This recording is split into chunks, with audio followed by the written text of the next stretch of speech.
high blood pressure is the #1 risk factor for death in the world, affecting nearly 78 million Americans. That's 1 in 3 adults. And as we age, our pressures get higher and higher, such that by age 60, it strikes more than half. Well, if it affects most of us when we get older, maybe it's less a disease and more just an inevitable consequence of aging. No, we've known since the 1920s that high blood pressure need not occur. Researchers measured the blood pressure of 1,000 people in rural Kenya who ate a diet centered around whole plant foods, whole grains, beans, vegetables, fruit, and dark green leafies. Our pressures go up as we age. Their pressures actually go down. And the lower, the better. The whole 140/90 cutoff is arbitrary. Even people who start out with blood pressures under 120/80 appear to benefit from blood pressure reduction.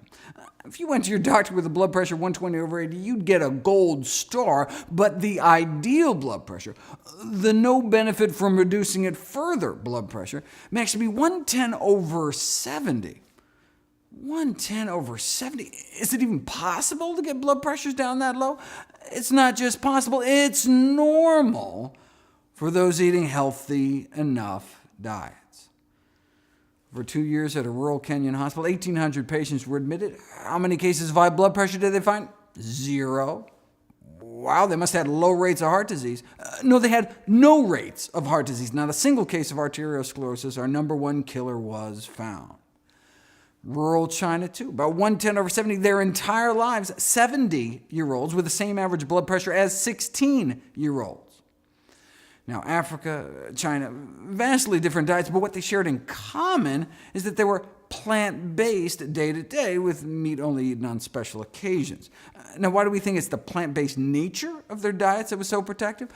Because in the Western world, as the American Heart Association has pointed out, the only folks really getting it down that low were those eating strictly plant-based diets, coming in at about 110/65.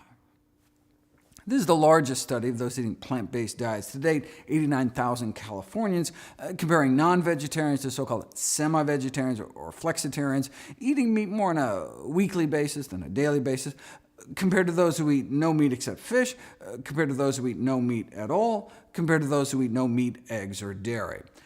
Now, this was an Adventist study, so even the non-vegetarians didn't eat a lot of meat, and they tended to eat lots of fruits and vegetables, and exercised, and not smoke. And so even compared to a group of relatively healthy meat eaters, there appeared to be a stepwise drop in hypertension rates as people ate more and more plant-based.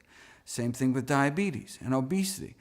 So yes, we can wipe out most of our risk eating strictly plant-based, but it's not all or nothing. It's not black or white. Any movement along this spectrum towards eating healthier can accrue significant health benefits.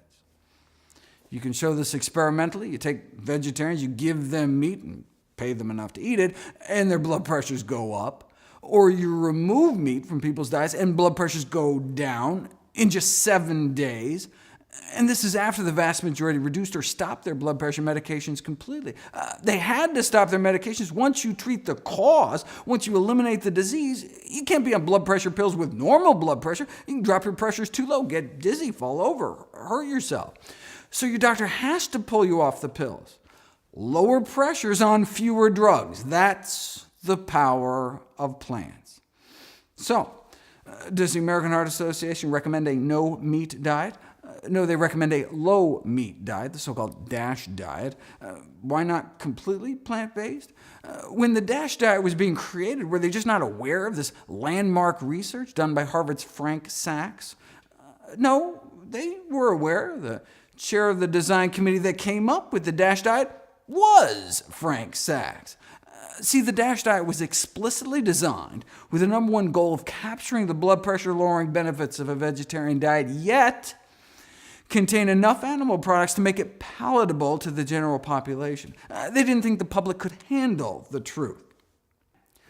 Now, in their defense, you can see what they were thinking. I mean, just like drugs never work unless you actually take them, diets never work unless you actually eat them. So they're like, look, no one's going to eat strictly plant-based. So if they soft-pedaled the message and came up with some kind of compromise diet, then maybe on a population scale they'd do more good. Okay, tell that to the 1,000 American families a day that lose a loved one to high blood pressure. Maybe it's time to start telling the American public the truth.